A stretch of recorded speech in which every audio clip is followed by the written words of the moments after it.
Hi, and welcome to my channel. Or if you're a returning subscriber, hi again. It's so nice to see you back here for another video. My name's Teslark, and today I'm going to attempt to make a resin bloom flower using some glow-in-the-dark pigments. Let's Resin was nice enough to send me a few different products for them, and I have been having so much fun playing around with everything that they've given me. So for today's project, I'll be using the Let's Resin resin as well as their glow-in-the-dark pigments. But if you're curious about any of the materials that I used for this project, I'll have all of those linked in the description below, so all of that information will be right down there for you. And let's just hop into today's project. To save some time in this video, I went ahead and I pre-mixed 100 milliliters of resin, but if you're curious about how to mix resin, I do have some other videos where I mix the resin on camera, so I'll make sure to link some of those in the description as well. My first step will be to separate out some of that mixed resin into two separate cups so I can add some pigment.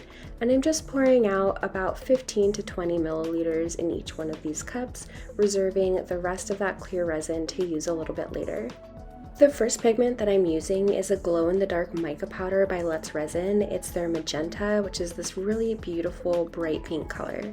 And whenever you're mixing pigments with resin, you want to make sure that you don't mix more than 10% pigment to 90% resin, otherwise your resin may cure incorrectly. So I'm just mixing my pigment up here, making sure that I'm scraping both the sides and the bottom of my cup as I go. Especially when you're working with mica powder, you want to make sure you don't have any chunks of pigment left in your resin. A good way to check and see how pigmented your resin is to check and see how it looks on the end of your popsicle stick, and you can also kind of check for little blobs or splotches of pigment that way as well. Now that I have my pink mixed up, I'm going to go ahead and mix up some white alcohol ink in my other cup of resin. So I'm adding a few drops of the Blanco Blanco by Let's Resin. It's their white alcohol ink. And again, just mixing that up, making sure it's really thoroughly incorporated before moving on to my next step. And I haven't mentioned it in a while, so I did want to point out that whenever you're working with resin, you should definitely be wearing gloves. You should also be working in a well-ventilated space and using something to protect your desk, like a silicone mat or wax paper. I'll be transferring my colors into two sandwich baggies to use as piping bags for this project, but before I do that, I'm going to go ahead and hit them with my heat gun to pop any bubbles that might be rising to the surface. Especially when I'm working with mica powder, I find that it does tend to release a few more air bubbles than the alcohol ink does, so I like to hit the mica powder a little bit more, again, just to pop any bubbles before moving on. I feel like now would be a good time to remind you to hit that subscribe button if you are interested in seeing more tutorials from me.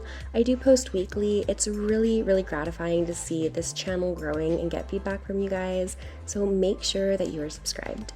So I went ahead and I placed a sandwich bag into an empty cup and poured my white resin into that. Next, I'm going to go ahead and close that sandwich baggie up.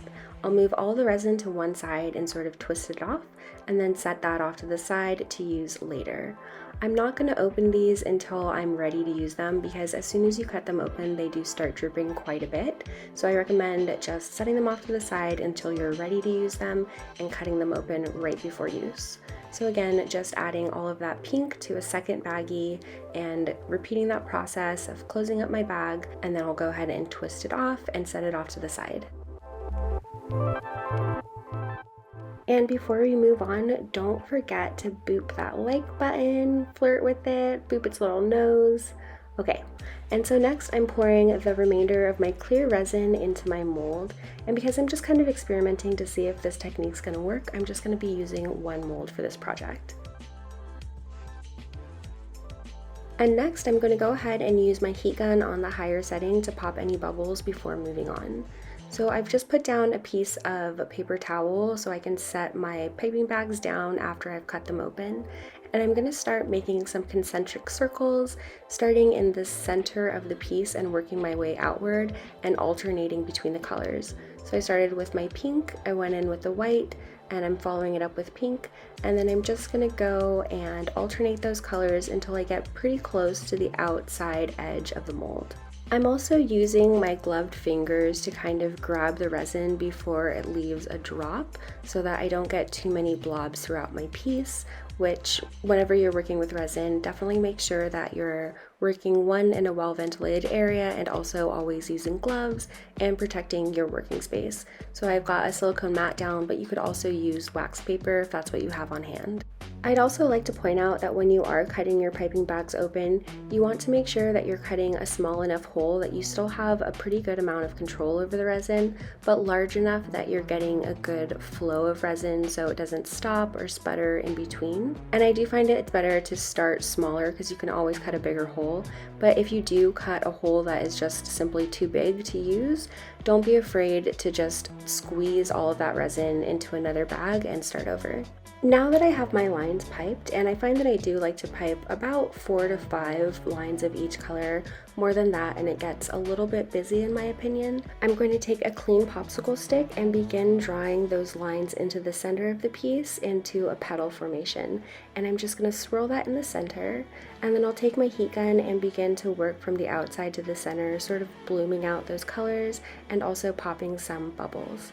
Next I'll cover this up and let it cure completely. Alright, so I went ahead and I let this piece set up overnight. It's totally cured, nice and solid. So let's go ahead and pull it out of the mold and see how it turned out. And I'm actually really loving the back of it. It's got all of these really wispy petals. I think it's looking really pretty from the back, so let's see how the front turned out. Oh, alright. So I'm definitely seeing the petal formation in here, although it does look a little like wispy and kind of ghosty, which I actually quite like, but will it glow?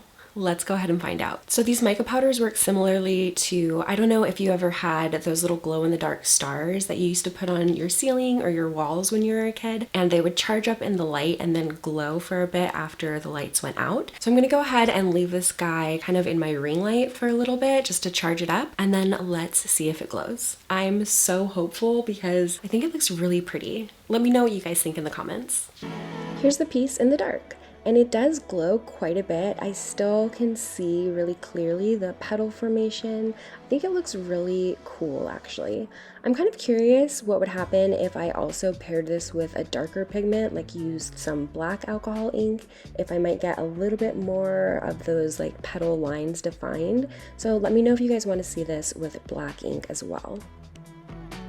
Thank you so much for spending part of your day with me, especially if you made it all the way to the end of this video. And if you did make it all the way to the end of the video, leave me some sort of animal emoji just to confuse anybody who hasn't made it this far. I really hope that this video inspires you to make something of your own today, and I'll see you in the next one. Bye! What was that? You like my necklace? Thanks, I made it myself, and I also posted a tutorial of it right here on my channel. So make sure to check that out next.